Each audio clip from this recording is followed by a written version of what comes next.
to show you this one. Yeah. Under trial. So both vaccines have gone into phase 1 trial. And they are trying to, which is mainly analyzing safety and dosage of the vaccine. And many other questions. They are expected, if they run well, yeah, they expected in the first quarter of 2015 to run into a larger amount. Yesterday they were talking about 250,000 dosages type of production. However, the information on this is changing day by day. Now, getting back on what these viruses are, the Canadian one, the VSV, is a vesicular stomatitis virus, which aims to induce a specific Ebola immune response, while the other one is an adenovirus 3 type, is containing the gene for the Ebola surface protein. So it creates a different reaction. Don't ask me here the details. I'm learning by, like you do, reading, and I'm not a vaccine expert. Now, that were the 2 vaccines which are under trial. There are many other vaccines which have been proposed, but which have not yet reached the phase 1. It's very important to know, okay? The trial stages. Then there have been a number of potential experimental therapies proposed. The first one is to target the virus before it enters the cells, and this can be done with hyperimmune serum or with antibodies. The second one would be antiviral sort of treatment. The third one prevents the virus from exciting host cells. The fourth is bolster human cell immune response, immune enhancers, for example. And the fifth is the whole blood and serum transfusion story. Now, just a small note on the last one. The blood and plasma, they have, after the Ebola outbreaks in Zaire, and later on they tested actually this blood transfusion from a healed patient. But they also found that it's much better with plasma. However, in order to use plasma, you can imagine there's specific guidelines and so forth required. So WHO committee came together and produced the interim WHO guidelines for the use of plasma.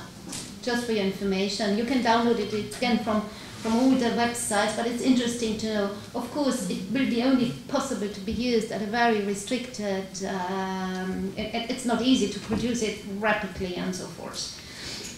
So all other medicaments, you saw availability, preclinical evidence, clinical safety, administration, duration of therapy, storage, transport, and so forth is unclear. The most advanced are the monoclonal antibodies, ZMapp, you have heard it, tested in a few patients, and so forth. You see the list here of the different treatments under protocol, let's call it this, under testing and so forth. The most, just a few things. If you want to go to Ebola, there is a huge search for doctors and nurses who want to go to the Ebola affected areas.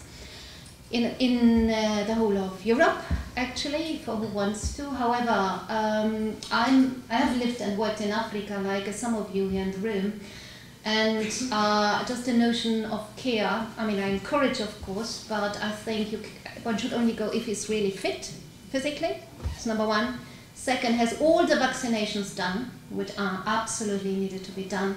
And third, is able to work in this. I don't know whether you saw the protective measures you have to put on. It's like an astronaut, no? Yeah, okay, so you're working at 45 degrees with 80% of humidity in the air. That's the working conditions at the moment in those countries. I mean, this requires be able not to suck off the stuff emotionally always because you can't stand the heat anymore. Yeah, I mean, keep that in mind. There's some issues you really need to be very strong, okay? Okay, having said this one, as the high mortality in medical workers, we propose there's this PPE for patient care, non-clinical care. And and there are many other measures which I'm not showing now, just ending this presentation for the European region. This is our regional office for Europe risk assessment. Yes, there will be sporadic importation of Ebola cases. Not only because they are by accident traveling to the countries and don't have fever and are not immediately identified, but they may be staying in the country for 2 weeks and then develop the symptoms, okay? But also because we have a number of cases which are air transported to our countries. I mean, we had 4 or 5 patients transported to Germany. We had a few doctors transported to Norway, Spain, no? I mean, evacuated from those different areas. Normally, we assume that our healthcare systems are well equipped. If they offer themselves to host a case, they are well equipped enough to deal with that case. Yeah, but exceptions are the rule. We saw it. Yeah. So, however, sporadic cases will be happening. It's not avoidable. Yeah. And but we think that it will be creating a very, very, very limited chain of transmission, and the people who have been in contact will be traced with all means possible, I mean, through European Centers of Disease Control, all the means we have available in the European Union, at least countries. So therefore, an outbreak is extremely unlikely in the European Union countries to happen. Okay? But, I mean, this does not mean we do not need to be prepared with all means possible. Okay? That's it. Thank you very much. Other questions?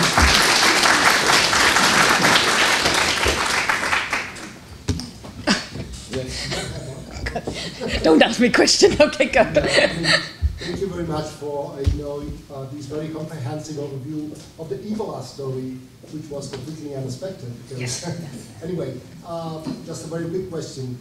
Considering the size of the outbreak, do you have any cues on whether such particular strain could be much more virulent or more diffusive than the previous strains?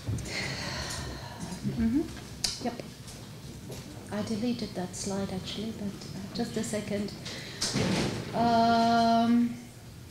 I don't know, can I just present it here? Okay. Yep. Yeah, to make it short, I deleted a few slides.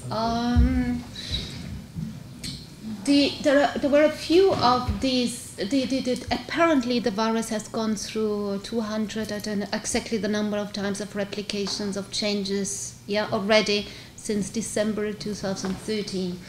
Now, the hypothesis is whether this virus would become less virulent. No, correct? Yeah. With more, it goes into population. No, so that it's like happens in history of viruses.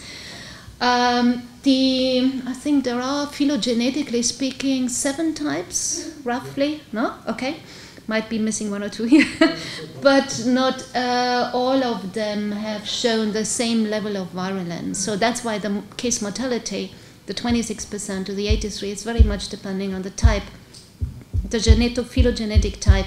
So, and one of them, and I might be saying, you have to control whether I'm saying is true, but there was one of these, even in these outbreaks here, there is one phylogenetic which is less creating mortality. But I need to look up which of the phylogenetic strains that is. Sorry.